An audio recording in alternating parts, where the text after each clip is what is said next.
Bali, alas 8 na ng gabi. At tahimik na yung lugar na to. So mapapansin nyo dito sa may Magsaysay Boulevard, malinis naman to, itong part na to. Right turn anytime with care. Ayan ha, nakalagay dyan ha. Ito na sa may bandang Isitan. Nandito na tayo sa may kanto ng Rizal Avenue and Recto.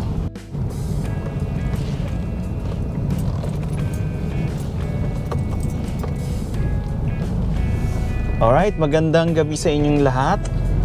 Nandito tayo ngayon sa may V-Mapa Street. At ang gagawin natin ngayon ay magjo-joyride tayo. Susubukan natin mag-joyride dito sa Manila. Part pa rin ito ng Manila update natin.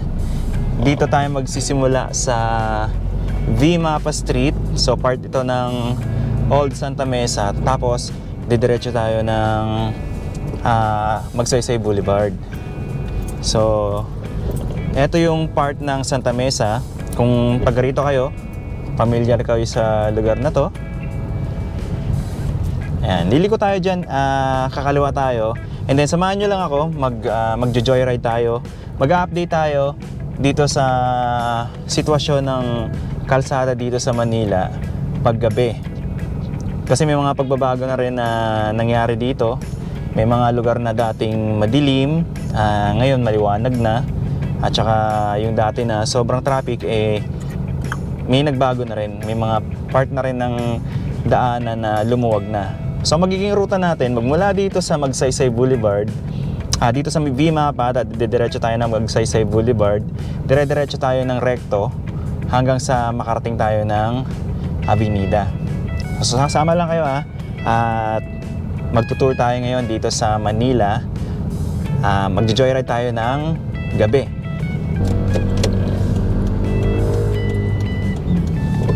Alright, kaliwa tayo dito sa may Old Santa Mesa Street. Medyo umaambon ngayon kaya yung wiper ng yung windshield natin medyo malabo. Pero pag natuyo yan, liliwanag din yan. Dire-diretsoy natin to. At ang magiging tagos natin dito ay sa may Magsaysay Boulevard.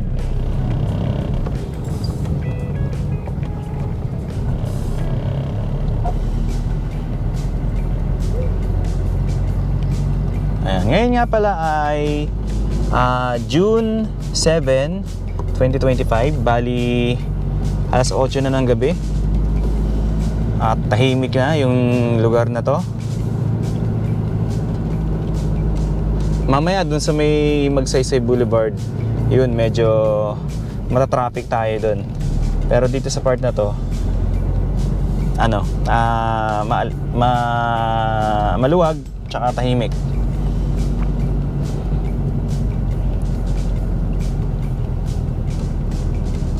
Ayan, dito na tayo sa papunta na tayo ng Magsaysay Boulevard.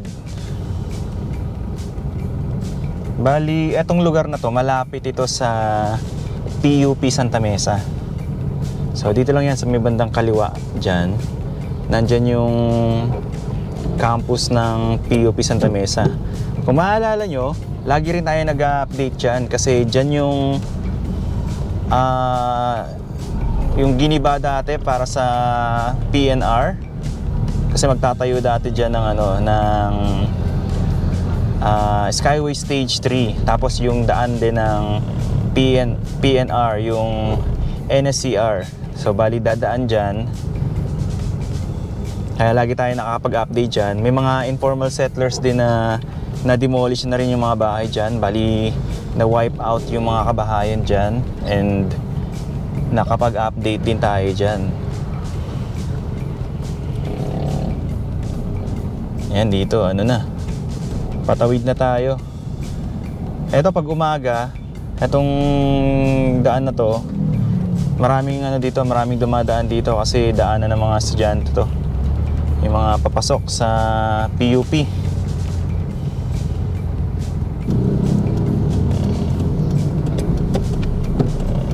Okay, patawid na tayo dito sa Magsaysay Boulevard.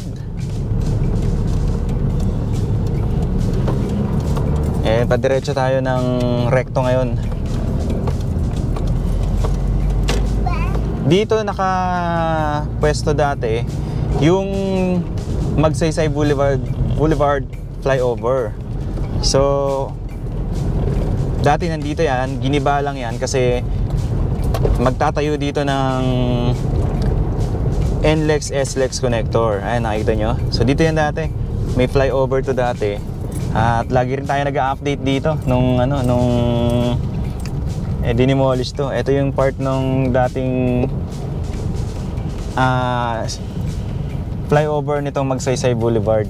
Tapos dyan sa harapan natin, yan yung NLEX SLEX connector. And dyan may daan dyan. Bali nandyan yung exit dyan, pababa.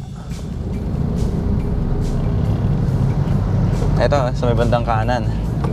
So dire-diretso lang tayo. And continuous pa rin yung construction ngayon nitong NLEX SLEX connector. So hindi pa siya natatapos. Padire-diretso pa siya hanggang doon sa may Pandakan.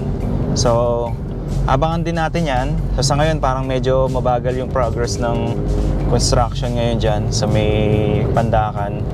Yung magko-connect na ng Skyway Stage 3 tsaka NLEX SLEX connector.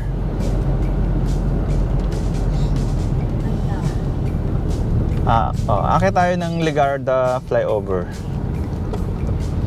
mamaya. So dito tayo dyan sa may Legarda flyover. Ito yung yung sa may bandang Puresa Street. Yan. So far naman, hindi naman ganun ka-traffic ngayon. Saturday, alas 8 ng gabi, June 7, 2025. Okay, dire-diretso tayo. So mapapansin nyo dito sa may Magsaysay Boulevard, malinis naman itong part na to. So kahit tumingin kayo sa kaliwat kanan, wala tayong makikita gaanong mga basura.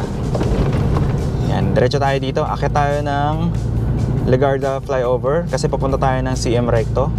Diyan sa baba, yan naman yung papunta ng Espanya Boulevard tsaka Mabini Bridge.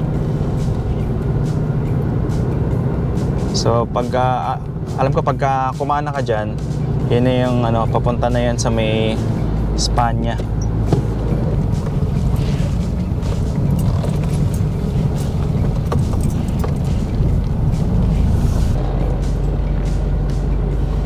Okay, dire-diretso tayo. Dito sa part na to, marami din mga university rito.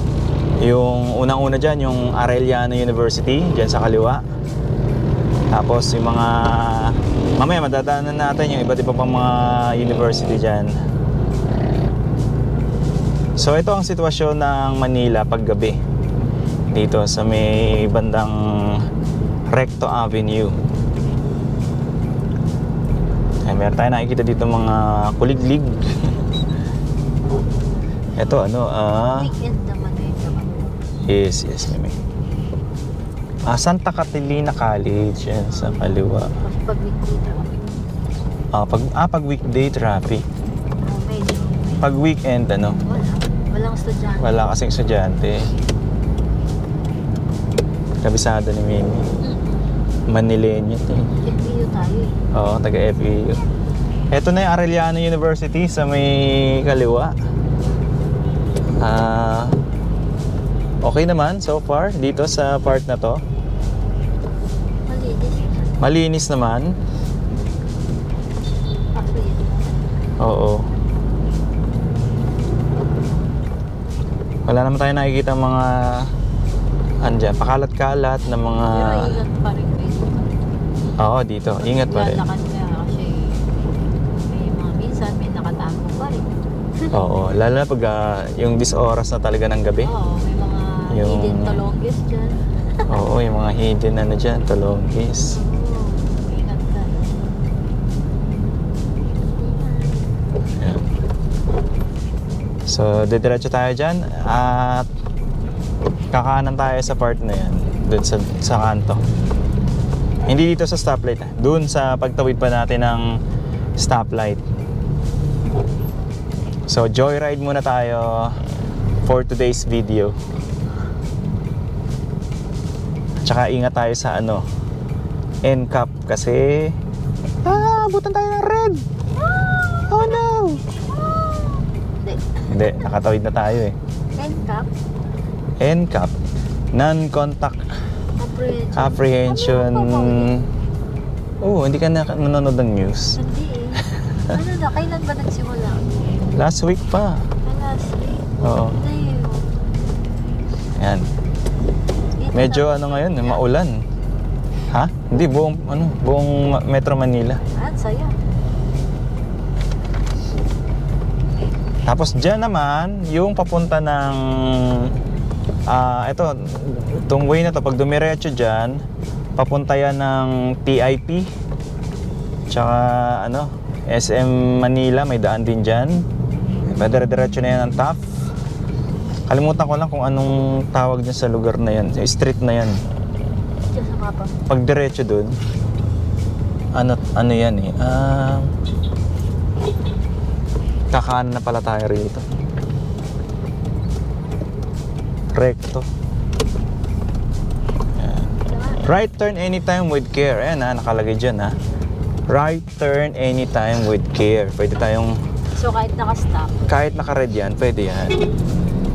Nandito na tayo sa Recto Avenue. Malinis. Ayan, malinis naman.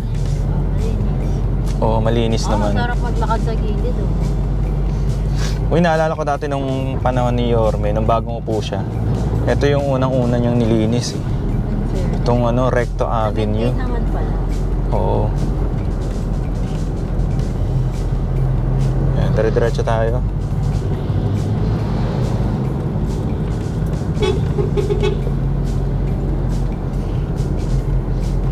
So, nandito na tayo sa may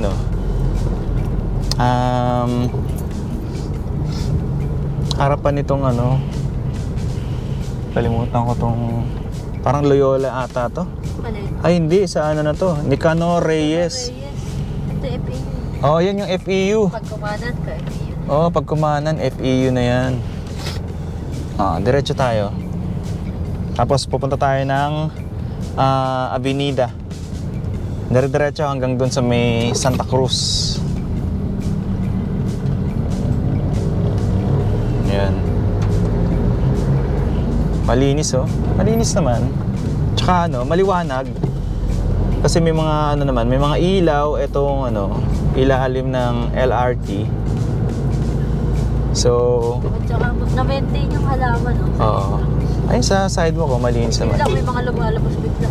Ayun lang. Ay, di sidewalk, medyo tambak ng basura kung saan Ay, ganun? Oo, may ano.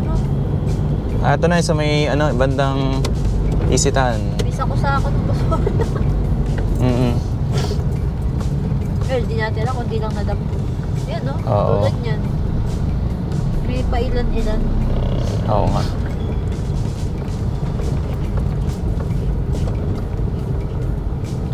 Pag ganitong oras pala dito, pag weekend, hindi na ganun ka Pag weekdays ba, pa rin? Pag ganitong oras, madaming tao pa rin? Oo. Pag weekdays. Oo. Daming tao yan, lakad-lakad. So pag weekend lang, wala lang yung mga tao, mga alas 10. Okay, so tawid tayo.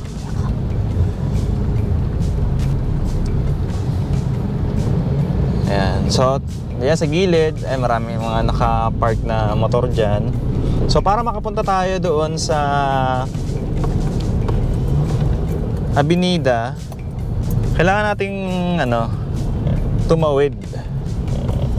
O, pwede rin tayong kumanan dyan sa ito sa kanan, LRT Recto ate. O, yan, LRT Recto. So, tawid tayo. Dami palang street food. Oo. Dami pa makain. Oo. Nandito na tayo sa may kanto ng Rizal Avenue and Recto. So pwede tayong kumanan dyan, tapos mag-U-turn na lang tayo, or doon na lang tayo mag-U-turn. Okay, so tawid tayo. Dito medyo nagkaka-traffic kasi Tignan mo, dalawa na sakayan mo yun, tuk-tuk tsaka jeep. Oo nga no, may Itong mga tuk-tuk na to, pwede kang sumakay solo-solo dyan, pwede may kasama. Okay. Dito. Doble lang. Pero, malayo nararating yan. Malayo. Mm. Oo.